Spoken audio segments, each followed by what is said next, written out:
All right, so I'm going to open today's show with a pretty bold statement. The best slice of pizza in New York City is from Joe's Pizza. I believe it. I stand by it. I recognize how controversial this is, but it's really the perfect slice. I mean, the crust, the cheese, the sauce, it all just hits right. So I got in this massive fight with my wife over this. We were in the West Village here in New York, where I also happen to be today, because where the hell else on earth would I go to talk about pizza? Anyway, so my wife and I were in the Village. We wanted a slice, and she said that the best slice she's ever had is Bleecker Street Pizza. I trust my wife. She owns restaurants, but like, she's fucking wrong about that. But I went with her. She wanted a pepperoni slice, and I said, no, honey, if we're doing a taste test, we got to just do a slice, no toppings. So we got a cheese slice at Bleecker Street, and then we walked over to Joe's, where, of course, the slice was better. We disagreed. I mean, I don't think we talked for an hour.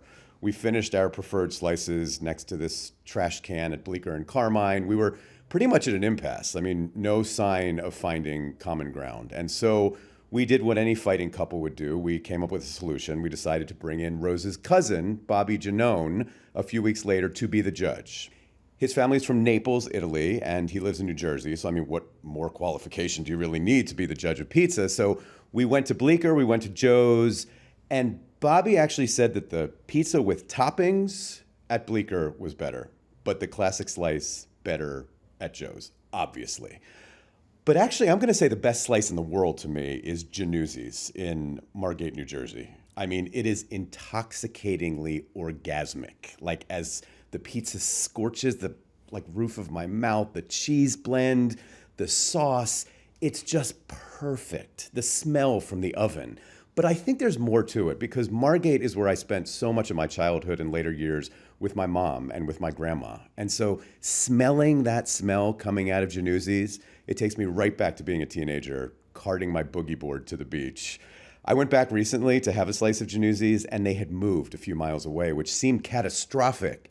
But then, of course, I went there, and the woman who heated up my 3 slices, she said the owner had actually fallen ill a few years ago, and so they moved the place, he got healthy, they reopened, and even though it was in a different spot, all those ingredients were still there. I mean, the sauce, the smell, the cheese, and the hospitality, none of it changed a bit. So I bet a lot of you out there love pizza and have incredibly specific reasons for why one slice is better than all the others, and probably you can relate to me. No small part of it, right, is because of those memories like mine. And if it's not pizza, I bet there's some other food you obsess over because of where the taste takes you or how it makes you feel. This is David Green is Obsessed. I am David Green, and I obsess about a lot of shit, like pizza.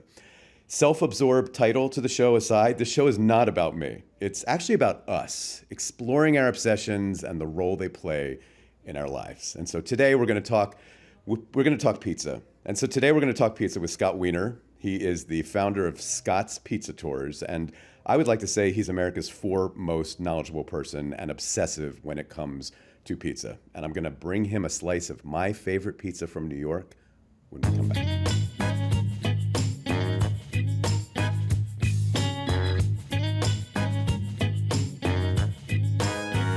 Welcome back to David Green is Obsessed. I'm David Green, and this week we are obsessed with pizza. I am here in a studio in New York City, probably within a 10-minute walk of at least 5 outstanding slice joints, and I'm with pizza expert Scott Wiener, who's the owner of Scott's Pizza Tours. He's the author of Viva la Pizza. He is founder of the nonprofit Slice Out Hunger. It's all about pizza. Scott, thank you for stopping in. I hope this isn't too hard for you to talk pizza. Thank you for feeding my obsession. Yeah. Well, speaking of feeding, I brought you a box with a pie from Joe's Pizza, which is my favorite slice in New York. It is not from the original Joe's at Bleecker and Carmine in the Village. It's from the one in Times Square. I hope that doesn't make a huge difference. I'm actually a little scared to... are you judging me right now for Joe's? Is Joe's cliche? I know they're well known. They've been written. I feel like you have these secret spots that are less well known than a place like Joe's. I don't totally understand why people get so wrapped up in everyone else's opinion. I understand where you're coming from. You love Joe's. Yeah. And I'm nervous about it, talking to you about it. Well, you shouldn't be. Okay. It doesn't matter what I think. That being said, I also love Joe's. That makes me happy. And so, yeah, well, but I've never been to this location. Okay. And I also very rarely eat pizza out of a box. So this experience will be new for me. You I rarely don't know if eat I've ever had Joe's out of a box. Why would you? Why not the box?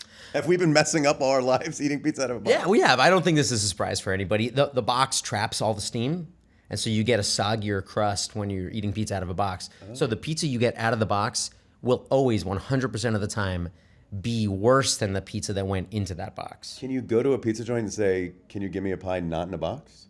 Yeah, absolutely. How are you getting? You can this? bring a tray.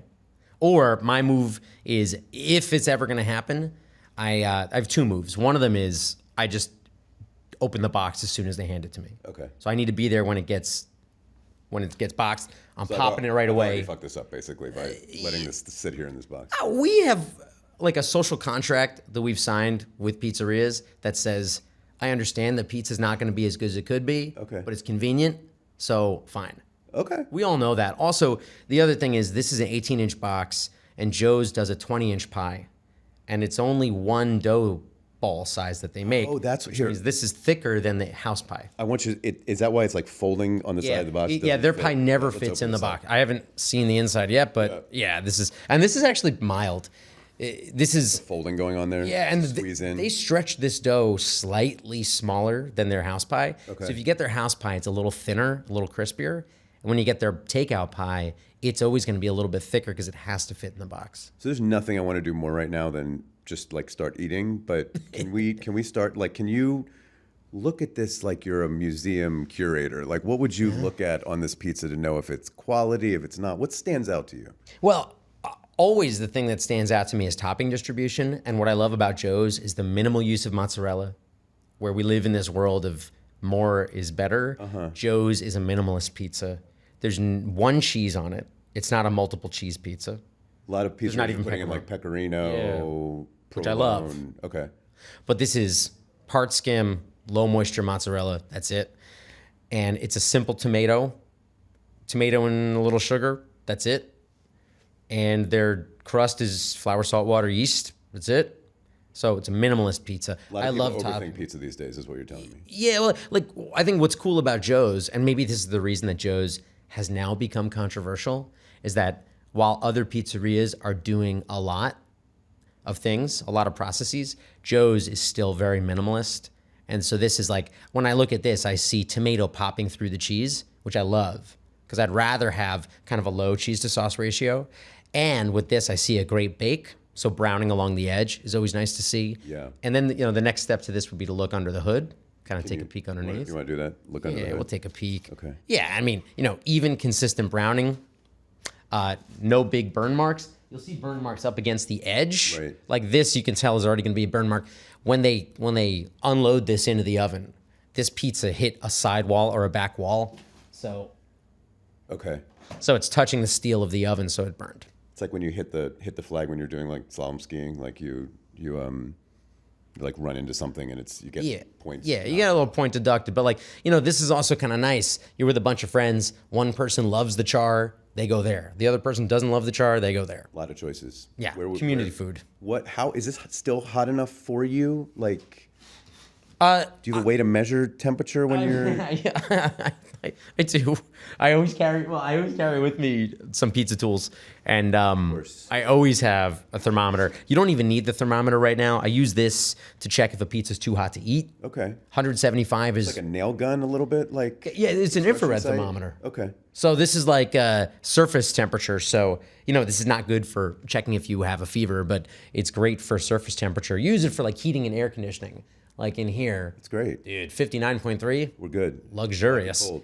But on this, it's definitely sub 90. Yeah, 77.3. That's too cold. This is like high end of room temperature situation. I don't want to say it's too cold. For me, I either like a pizza at 160, 165, or I like it at refrigerator temperature or just north of refrigerator, like 50. Anything between refrigerator temperature and 160 degrees Fahrenheit is not ideal. Not ideal for me. Okay. You For like me. a really hot pizza. Yeah, well, not even like when it comes out of the oven, this sucker's around 200. And then I let it drop a bit. It takes about maybe 5 minutes, and now it's in the zone that I like it. And then between that, though, and maybe 50 Fahrenheit, it just feels like the boring temperature. Okay. Like I'm gonna eat it and I'm gonna love it. We're in boring temperature zone. Yeah. Oh wait, it's before also I been hand in the you box. So. a paper plate. What grease? A lot of people talk about grease, like when Yeah. they see grease dripping off onto the plate. But I've like, do you want a little bit of grease? Do you not want to over grease? Well, the grease we have. Is it even grease? Am I using the right word? Yeah, I mean, look, it's yeah, grease is probably the right word. It's fat from the cheese. Okay. And it renders out of the cheese when the cheese you call it breaking. So cheese is mostly composed of a protein called casein, and when that protein starts to de-link, then the fat releases. So it delinks when that cheese is dried out in the oven, which means either it's been in the oven too long or it's shredded too thin, there's too much surface area. There's a million ways to avoid that, but it usually happens when you have a dried out cheese, which is why on the reheat you end up getting more grease. Oh, interesting. So this is actually not a greasy pizza at all. Like even looking into the box, barely anything because it's a part skim mozzarella. It's also been sitting in that box so that that fat has sort of congealed. And it's not like congealed where if you scrape it off, you get a bunch of grease in your. It's just it's re-solidified into the cheese. But if you see like some grease puddles, I mean, is it just automatically bad, or can you go like into a more nuanced forensics investigation of what's going on? I just was judging at a pizza competition, and most of the pizzas come out great, but a couple of them you really see that cheese breakage and that grease out. That's definitely a negative. It's a flaw. Got it. And I think people who love that little grease dripping down their arm, or like dripping onto the plate, I don't think they really love it. It's just they love that part of the experience, and so it's sort of like loving the smell of popcorn in a movie theater, but not loving to eat popcorn. Yep. It's the experience, and that's why. Oh, there's people who say, "Oh, you can't have a New York slice without a little grease dripping off the front." It's because they've fallen in love with the flaw. Well, and like you go to bed after eating pizza and you still have kind of that grease on your hands, and it's like you should wash more experiences. You're living on with the experience, like you're still experiencing the pizza. Yeah. Okay, I'm gonna hand you a plate. Which slice would you go for out of this? That's what I'll be judging. Oh really? Yeah. Oh yeah. Oh, now this is feeling pressure. I don't like a lot of burn, but I like a little bit of burn. You and I are recording this at like 11 in the morning, so I don't want a huge slice. I would go for this one that has like a little burn, and it's a nice sort of medium-sized slice. Yeah. But not too much burn. Yeah, I like that. I like that move. Did you judge me? I mean, I'm always judging, but silently, quietly. The judgment is more like, do you have a reason for choosing the slice? I don't care so much about your reasons, but like having reasons is always. You want the passion. You want it to be. I just like intention. Mission guided. But also, if you didn't have who cares? If you just said, "Oh, that's the next slice, so I'm going to take it," that's also a reason. Okay, here's my last question, then I want to talk to you about various other pizza related things. If you're going with like a friend or something late at night after, I don't know, hypothetically speaking, drinking like in New York City, you go to a place like Joe's, is it worth ordering a whole pie and waiting the 20 minutes? I mean, how much do you lose out by just saying, hey, give me 2 slices, they reheat it and hand it to you on a plate? At a place like Joe's, I prefer the reheat. So I would rather do the reheat. Yeah, at Joe's. Well, different for different places. Okay. So a place like Lindustry, I prefer a fresh pie. Joe's, I like the reheat because when it comes out of the oven the first time, it's a little on the soft side. I need that toasting effect of the reheat. Okay. I used to think that I liked the fresh slice, but recently I had a couple of reheats in a row, and man, I love the texture of that on that pie. But it all depends. Like the texture of the pizza all depends on the bake. So it means the way that the oven interacts with the dough. And so you take the dough you take this pizza and you put it in somebody else's oven, and it's a completely different interaction. Wow. So that's why the way Joe's bakes, it's a gas-fueled deck oven. It's a simple flour, salt, water, yeast dough, and that's it, which is the situation where I like a reheat. Do you know that much about every pizzeria in New York City? Like, I didn't tell you that I was bringing a Joe's Pizza, and you're giving me like scientific details of their pizza ovens and baking process. Well, I know that much about maybe 60 pizzerias, 70 pizzerias, but not every single. Like I could walk into a pizzeria and to an extent figure out some of that stuff. Like even with Joe's, as I'm saying this, I'm like second guessing myself. I'm like, wait a second. No, that dough does not have sugar in it, but I actually think the dough has oil in it. But, so I'm not 100% sure, but I'm close. Does it feel weird that you know this much about pizza? Not really, because it's been so long. I've been running these tours for 17 years. And I also don't know anything about anything else. You know what I mean? Like you probably know something about sports or cars or something. Yeah. Right? I don't think I know as much as you do about pizza about anything else. Yeah, but do you know what do you know statistics about? I know like sports statistics, but I can't remember. Like I've been literally a diehard football fan my whole life, but I could not. I still to this day can't watch a play and be like, that's a play action, blah blah blah. I mean, I know it's play action, but I can't like. I don't know what those words even mean that you just said. Okay. But if I said who's got the most touchdowns ever, would you know that? Probably not. I mean, I now know that Aaron Rodgers is the highest paid player over the course of a career over Matt Stafford because Rodgers signed with my team, the Steelers, and that's been in the news. But I could not do the equivalent of you saying what kind of oven and the fact that this is a 20-inch pie squeezed into an 18-inch box. That's like pretty impressive. But I think that is the equivalent. It's just that way fewer people care about and know about pizza in that way. So I think it seems way more unique than it really is. Like it's just a numbers thing. More people like football, and so therefore more people know the details. Fewer people consider themselves pizza nerds in this way. And so I think it just seems a little crazy, but or maybe I'm just trying to make myself feel normal. No, you're totally normal. Please have a slice. I don't want to hold you up. What slice are you picking? I've been eyeing two of them. Okay. So Can I have both? I don't know. I was thinking about this one because the pizza's gotten cold. It's lost structural integrity. I like the wide wingspan, so when I do a fold, it'll hold up better. But the package saver is imprinting itself on that slice, and I don't love that. Wow. So I was thinking about the one next to it, so I'm probably just going to do that one. Package saver, for those who are not initiated, it's like a mini. It almost looks like a mini table, and they stick it on top to not let the box Exactly. collapse. Exactly. Which is weird, I think, when you're doing one pizza. It's weird that they gave that to you. Because interesting. it's usually if you stack pizzas. Okay. I think they've wasted that. They wasted a pizza box. Yeah, and now it's thing. you've damaged some of the slices.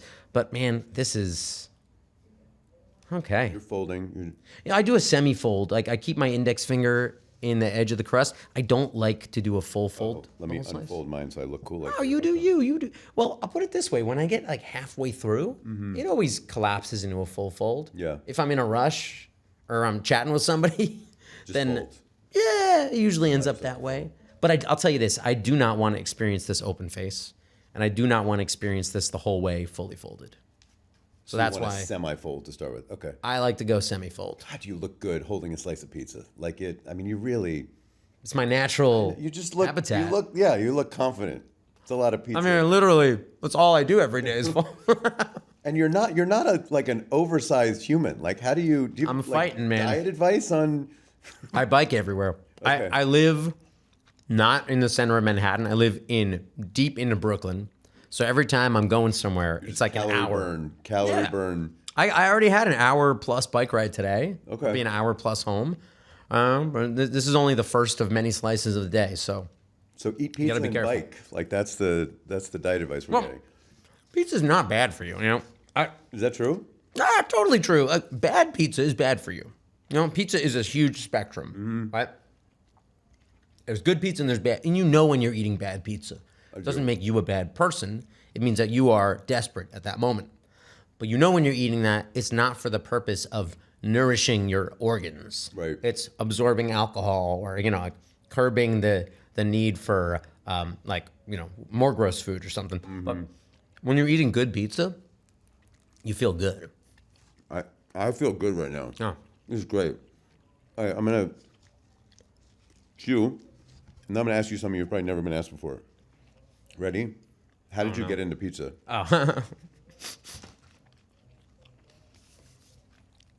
I got into pizza the way you got into pizza.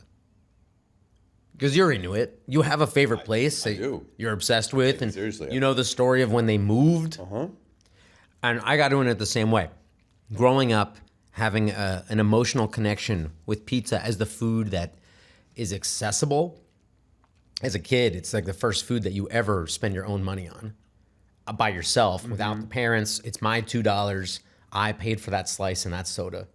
And that little bouncy ball out of that little machine that you put the quarters into. I love those. That was, and I think the combination of loving the food and loving that experience and having an emotional attachment to the celebratory nature of after the Little League game or, whatever, like, it's such a positive part of life. You celebrate with pizza, you cheer yourself up with pizza. Everybody has some experience with it, so everybody's got an opinion. In my town, we had 7 pizzerias in 4 square miles. And that, in New York, that's like nothing. But in suburban New Jersey, everybody had their favorite. And we'd be like, I'm not getting it from that place. I'm going to get it from the one 2 blocks from there because they're not as messy of a topping combination. And, you like, everybody can have an opinion about it. And everybody can be right about that opinion. Because it's an opinion. What a great place to be. Everyone can have an opinion and everybody's right all the time. And it like brings you together and you can argue about it yeah. with your wife, with your friend, whatever. And at the end of the argument, you're not like cutting off you're not saying lose my number.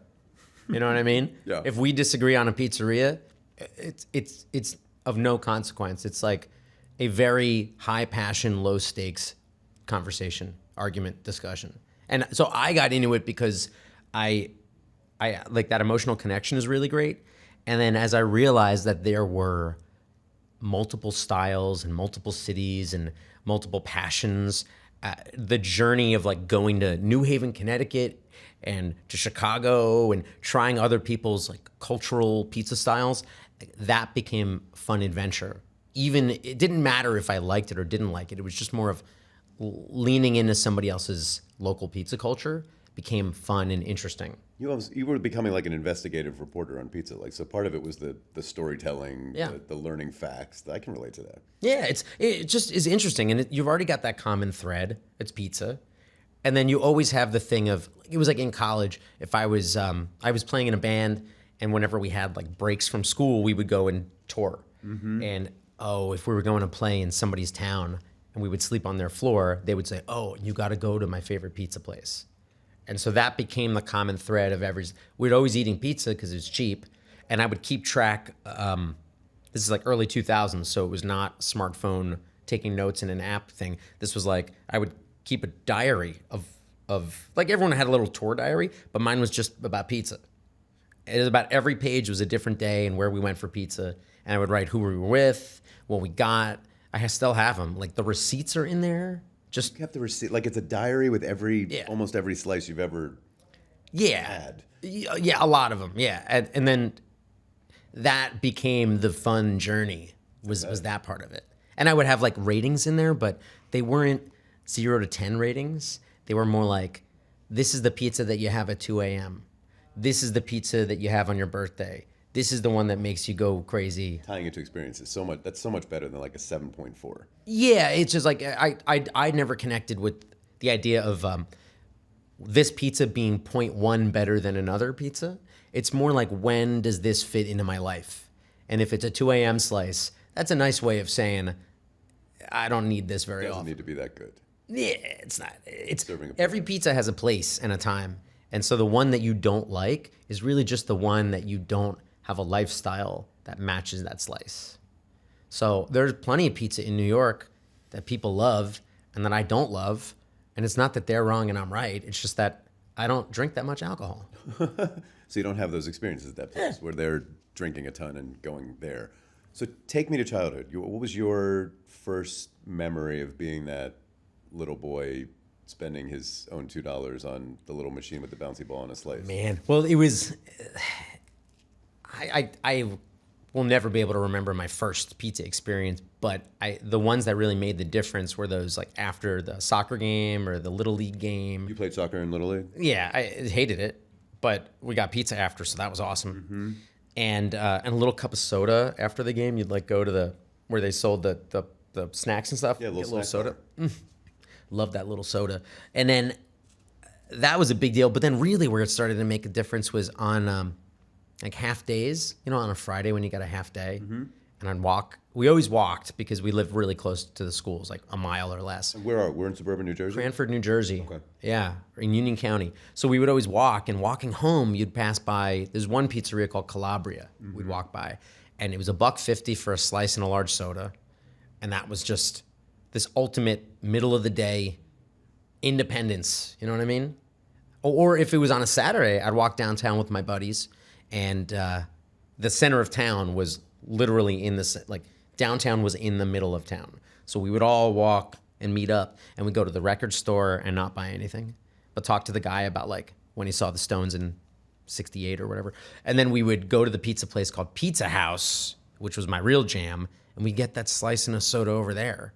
But it was always this independence. It was like this, you're out without your parents for a few hours, and that's the food that accompanied that. You're totally right. I had never thought about it like this, but some of my memories, like I was probably in middle school in Kentucky, and it's like there was a place right downtown in Murray, Kentucky, and it's the first place I remember being at a restaurant without adults. Yeah. And it was pizza. And Well- it's like the first expression of independence. It really is. You're not going to go out for a steakhouse with your, as a 11-year-old. Right. You're not going to go, like, pizza is the thing.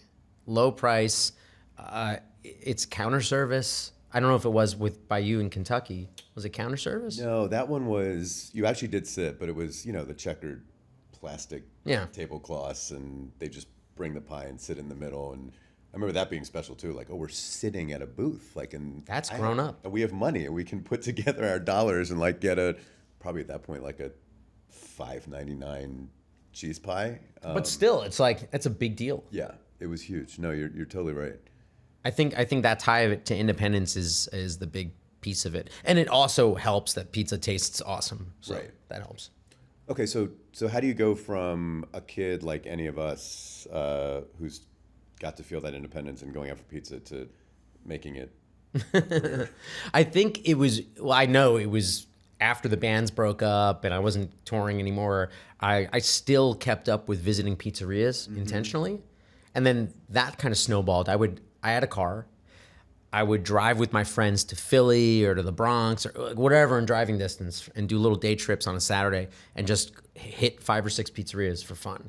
And then that became renting a bus for my birthday one year and taking my friends on a pizza crawl. And I would give them all little goodie bags, and I brought a megaphone. And at every stop, I would say, like, this place is a coal-fired oven, and that means blah, blah, blah, blah, blah, and this temperature. You're already being a tour guide, even if you weren't doing it for Yeah. money. Yeah, it was not, I swear, it was not anywhere in my brain to do it as a business. And then at the end of that was October of 2007. And at the end of the day, my friends were all like, I had just quit my job. And my friends were like, this is what you're going to do next. Why wouldn't it be? And I'm like, well, how do you run a business? You can't do that. You can't legally run a company. You can't start a business. I was saying that because I don't know how to do it. Right. But that was it. That's all it was. This was really fun. I loved doing it. And then 6 months later, I was running my first tour. And how long have you been going? Scott's Pizza Tours? Since April 27, 2008 was my first tour. Oh, wow. So at this point that we're talking, it's Almost just like over 2 decades 17 years. into.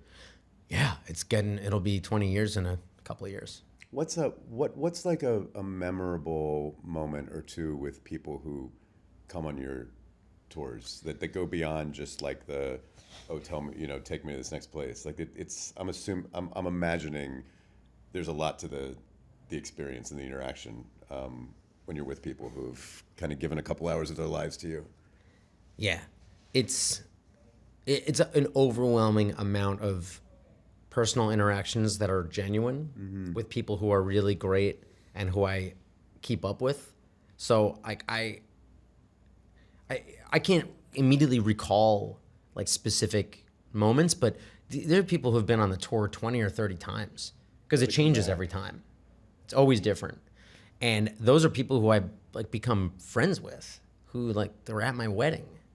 You know what I mean? Yeah, like People you met through the tour. Like, yeah, absolutely. So always, or people who are in the pizza business who I meet on the tour when they're thinking about opening a pizzeria, and then by this point now, they have like award-winning pizzerias. And when I see them at pizza trade shows, they're like, I'll never forget being on that tour with you. That really inspired me to go and dig up more of this. And now here's where I am. And it's like crazy, the So you interaction. get a real mix of people. I mean, you'll have tourists who have just heard that they need to eat pizza in New York City, or you'll get some real, like, serious. The majority of what we get, by far, it's above 65% is locals. Oh, interesting. I had this assumption that you were getting, tourists coming from Europe and being like, I need to eat pizza in That's New what York. I thought And it would so be. Google. But it's not. It's weird. It's first of all, we get a lot of people doing private tours, and those private tours are mostly companies doing outings, like entertaining clients or doing the outing internally. So that's all locals, unless it's like, oh yeah, we got people from the LA office, somebody from the Nashville office, but they all at some point had lived in New York. So it's a lot of locals, and that's where we shine because they all think we're gonna take them to Joe's, which they all know, but really, like we make it up as we go along based on the group. So we interview the group right when we meet them, and then it becomes a game of what are 3 or 4 places that we can put together that are all different styles, that will all scratch the itch these people have, and that will be surprising to them, not the places that they all expect. Are you married? I am. Okay.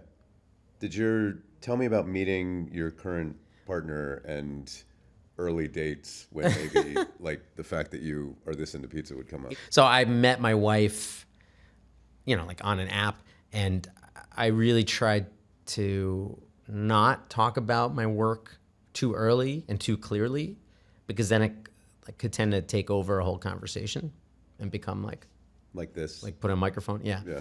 So I try to just be like, no, I'm in food education or something like that. Food education. So that's my euphemism for it. I like that. It's not a lie, but I try to stay away from it, because once you say I run pizza tours, then it's like, I guess, I don't know. She could have either gone No like, turning that's back not a once real you get job. there. Yeah, whatever. But so I kind of kept it quiet. And then on our second date, we went to Ashimoko in Greenpoint, which is owned by Justin Bezdarich, who's a owner of Speedy Romeo in Clinton Hill, where I used to live. And I remember he hooked me up with a table at this place. I didn't realize that they had just gotten a Michelin star like that week. And so I took my wife there, and we're sitting there and eating and all that. And the chef comes over and he's like checking on us, giving us some extra food. And she's like, what is happening? Why is this happening? And then we leave and we ran into Paulie G and Marianne.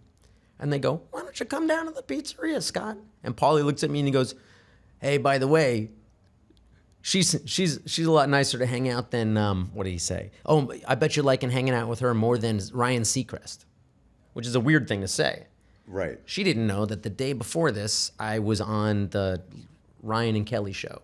Wow. With Ryan Seacrest. Yeah, doing pizza stuff. Yeah, so then I'm like, oh God, now I got to explain this, because this is like the weirdest non sequitur to bring up. It's a weird thing to say. You can't make up a reason to be with Ryan Seacrest. You couldn't be like, we're buddies, or yeah. Yeah. It was just like, You I were tried to forced hold it reveal, off. Confess. Yeah, and then it kind of became, and now looking back, she's like, she showed me recently like texts she was sending with her friends that are like, I don't know, what is up with this guy? Maybe I should like look him up. And so it's funny. But she's very quiet and shy, and would not have ever let on that, even if she kind of figured out that like I was more involved than just being a food educator. Does she like pizza? She likes pizza. She's not like a fanatic. I feel like she's become a little more snobby in the past few years. About specific pizzas or about other foods, or About better than specific pizza. Oh, she's very into food. Great cook, great food lover, like loves restaurants, loves all of it. But pizza is kind of she's the kind of person who is funny. She never, ever would have taken a pizza tour, ever. But when this kind of person goes on a pizza tour with a group of friends for somebody's birthday, kind of against their will, she's the kind of person who would have been on it and then like discovered over the course of the tour that pizza is not the junk food that we're being silly by being nerdy about. It's like actually a gateway to history and science, and in the discovery of the depth of something that you assume to be so simple is the thing that makes your heart beat faster. Speaking of history, pizza is from Naples, Italy. Is that correct, or is that a disputed? It is correct. it's not really disputed, and I think people who do dispute it are like misunderstanding the claim. Dough with stuff on it is not from Naples, but pizza always is a been dough with specific. stuff. Yeah. Okay. Dough pizza is mid 1700s. That's not the invention of putting stuff on dough. That's high temperature flash bake of a yeast leavened dough that's weighed down with stuff, pig fat, tomato, anchovy paste, whatever stuff. Okay. That's like mid 18th century. Chicago pizza, Detroit pizza, those like thicker pizzas, are they really pizza? It depends on. I don't consider those pizza. What's your definition for the word pizza? What we're looking at right now in this box, like a slice. And when I see squares, I get like squeamish and feel like I'm not eating. If I cut this into squares, is it no longer a pizza? I would argue that's a hard question. I'm just wondering about, is it the production that defines it? Is it the consumption process that defines it? Where in the experience does the definition happen? I am very intimidated right now and feel like I'm in a college class where I don't know the answer. Dude, I'm wearing shorts. I haven't really studied, I admit, but I don't know. I think this speaks to the whole thing. Like, I think I like the folding, the experience. My early memories are like a round pie. And so when I don't know, it just doesn't. I want the word pizza to be so sacred and refer to a specific thing. I feel like broadening to thick lasagna resembling squares but I'm happy to. You're getting offensive. I like it. Let me ask you, do you listen to music? I do. Okay. So Western music, Eastern music, different scales, different sets of notes. Yeah. But all music. Yes. Right? No? Yes. Okay. Music is, how would you define music? I mean, it's music. It's sound, it's notes. It could be vocals. It could not be. It's instrumental. It's humming. I see where you're going. Yeah, I'm just like, if okay, music, you know when you're hearing it, but it's different based on where you grow up, what you're into, what you listen to in your house is music that sticks with you emotionally. And I think if you grow up with pizza in Chicago, and we'll just loosely say that deep dish will represent Chicago for this conversation. Yeah. Even though it's arguably not the one that should represent Chicago, whatever. Deep dish in Chicago is a totally different experience. And to the Chicagoan, a thin, round, cut into squares, crispy pizza and the deep dish are kind of two ends of the spectrum for what's native in Chicago. But growing up, you grew up in Kentucky.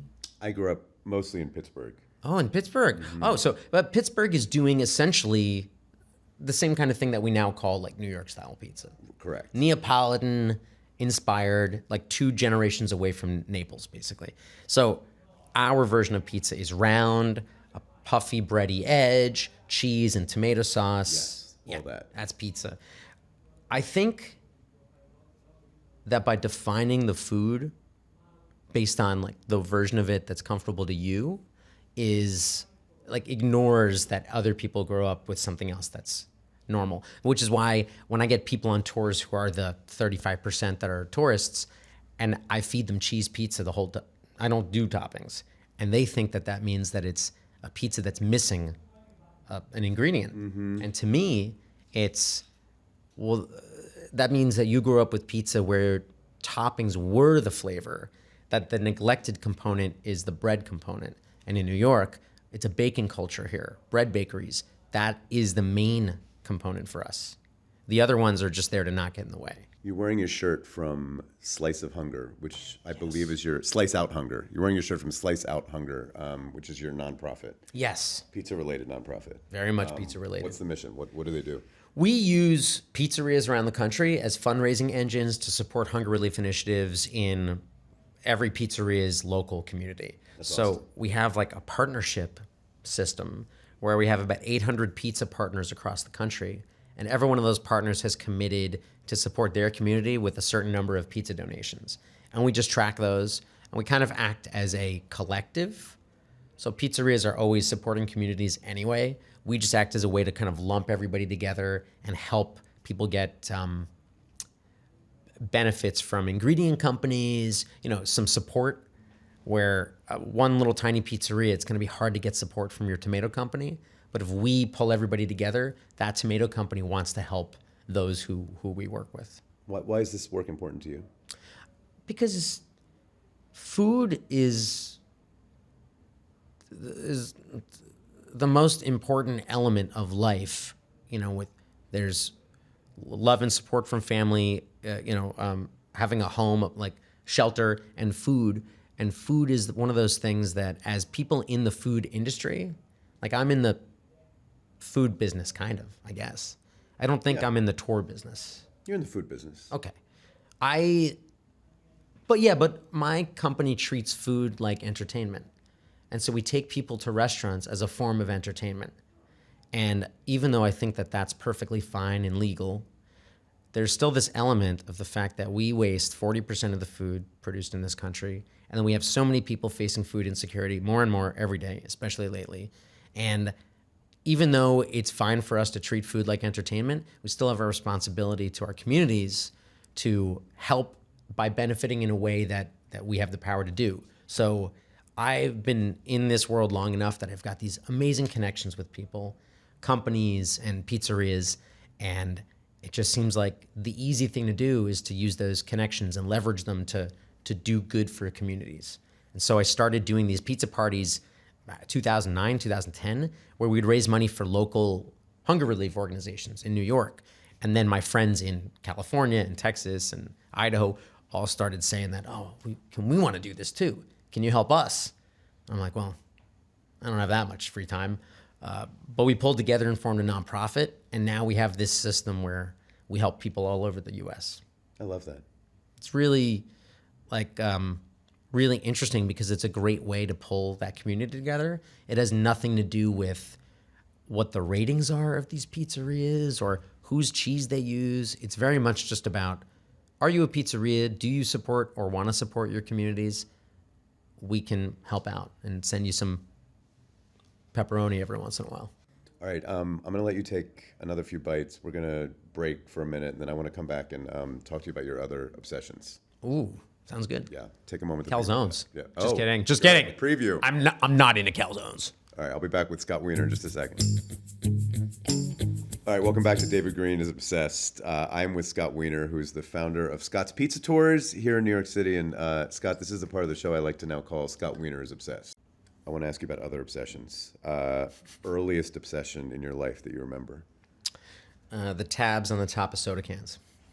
The tabs? Yeah. I used to collect those little tabs. Okay, you pop a soda can, then rip off the metal Yep. thing and collect them. Yep. Okay. I put them in old peanut butter jars, and I had a bunch of them. Don't know why. Don't know how that started. We used to call them Schwartzes, because like the movie Spaceballs. Oh, yeah. The Ring of the Schwartz. Oh, yeah, you Love that named movie. the ring cans. Because they look like a little Ring of the Schwartz. Yeah. I haven't thought about it very much in maybe 20, 30 years until this moment. Well, it's funny because I realized I forgot to ask you about another collection that you have. Maybe the soda cans were the beginning. That was my first collection that I remember. First collection, and now you hold the Guinness Book of World Records for most pizza boxes? Correct, yes. What's that like? Do you have a large storage unit or? Yeah, I have a storage unit in Brooklyn that is packed. I'll show you a picture later. You really have a storage unit? Yes. For pizza boxes. Okay. Yeah, it's a 10 by 10 unit. I redid the floor so it looks kind of nice. And I've got about 2,000 pizza boxes in there from 130 different countries. How many? 2,000. 2,000. Yeah. You redid the floor of the storage unit It's got to look nice. for photos and stuff like that. Well, because people always want to come and do photos or a video about the box collection. And when it was in my apartment in a closet, it was not Didn't look great. nice. No, and I would have to like pull them all out, and it was a pain, and it was bad for the boxes. So now they're in I treat it more seriously like an archive. So there's an archiving system, a categorization method. Like we're working on building a website where you'll be able to see images of all the boxes, or you just go to my storage unit in Brooklyn. That's amazing. Go look at them there. What is that? Why do you need that? I don't know. It's just a big hole in my life that I fill with pizza boxes. I think it's because when I started the tours, I figured, well, if I'm in this, I was 26 and not a what I think most people would assume, like a stereotypical pizza tour guide. 0% Italian. Right. Not like, I don't look like the caricature of the pizza chef on the box. You don't at all. Yeah. So I figured, well, I just have to know everything I possibly can. And pizza boxes are a huge part of the pizza experience. 2/3 of all pizzas in America are out of a pizza box. So I figured I got to learn about them. So I started looking into it. I would collect boxes that I thought looked cool, and 10 turns into 20, turns into 50, turns into 300, turns into. Just rolling. Yep. Do you need this box from Joe's, or you I have? have this box. Thank you, got though. Joe's. Okay. Thank you, David. You might have just answered my next question, but I'll ask it anyway. What's an obsession in your life that worries you? Yeah, that's the one, because it's expensive. Like, that storage unit ain't cheap, and it's What are you paying a month? $350. $350 a month to keep your pizza box collection. Yeah, it's not good. And The floor renovation was pricey. it was $120. It was okay. That was like vinyl squares off of Amazon. Got it. Don't worry about the floor. But I have some ideas about putting up this website, which will be a portal for pizza box companies to, people call me all the time asking who they should buy their pizza boxes from, because I have this collection. So I might be able to do a sponsorship thing with that, so that it's not such a burden. Feels like someone would sponsor your pizza box collection. Yeah. This does not feel like a stretch. But that's the collection right now. It's okay. It's like out of the house. It was in the house for a while until we found out we were going to have a baby, and then they left. And now I go there like once a month, bring in new boxes that I get, Yep. do a little sweepy sweep, and then just bask in it for 5 minutes and then leave. How old's your kid? 2. Nice. Into pizza yet or not? She is. Oof, she loves it. Today I dressed her so she's wearing a Luigi's pizza onesie and little pizza socks. I can't wait till my wife picks her up from daycare. She'll be like, oh, She doesn't know about this yet. whatever. She's wearing clothes. That's all that matters. I mean, that's really what When matters. I open the drawer, I'm like, oh, a little pizza action. Because today is Pizza Margarita Day. It is. Big celebration Big in holiday. our world. What, you want to say anything about that holiday to help us? We are recording this on June 11th Yes. of 2025, Yeah. which is the 136th anniversary of the date on a letter written from the office of Queen Margherita of Savoy to a pizza maker named Raffaele Esposito Brandi, thanking him for making her pizza. And we look at this letter as the evidence of the naming of the pizza with fresh mozzarella, basil, and tomato as the Pizza Margherita. Even though that letter, not only does it not say anything about that topping combination or the fact that she liked that one, it was proven a few years ago to be a total fraud. So we celebrate today just because it feels good. I love that. Okay, this is the last one. An obsession that you've never told anyone about until right now. I don't think I have one that I've never told anybody about. There are definitely ones that people who come on tours, they know about the pizza boxes. Yeah. But maybe I've got a collection, and I guess that's an obsession it doesn't make any sense in the rest of my world, but I collect a very specific series of mostly Cold War era spy novels. It's a great obsession. A very specific series called the Nick Carter Killmaster series. And What do you like about it? dude, they're so terrible. I was going on a trip once with my Terrible, band. like evil, or terrible, like awful writing, or Terrible, like awful writing, like they're pulpy garbage. Oh, great. Everyone's 250 It's like pages. bad TV that you love. Totally. Yeah. And it's like there's such a format, every single one. Oh, on page 50, the same thing happens. You know what I mean? He always like sleeps with this woman who ends up being the mastermind. They're amazing. But I keep like a spreadsheet I buy them everywhere I go because nobody has ever heard of them. So they're dirt cheap. I bought my first one. It was like 50 cents or something I think I was getting on a flight and I just needed something. And it was so bad. I think I like collecting things that nobody cares about, like pizza boxes. Yeah. Just because it feels interesting. But I those kinda books care. are it.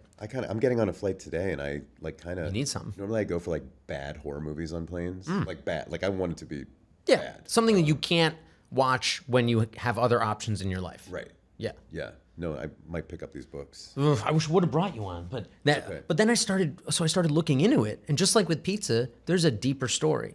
This character was like a precursor to Sherlock Holmes, who ended up maybe inspiring the character Sherlock Holmes. He was like this 1880s spy, not spy, detective, and there were all these like dime novels in the 1880s. So then I started collecting those. Of course. And I found some from like 1905, 1910, and those are terrible, but they're also like some of them are really off You terrible. might need another storage unit. Oh God. All right, my last question. I'm going to make you uncomfortable. I brought you my favorite slice in New York, Joe's. Yeah. What is your favorite slice in New York?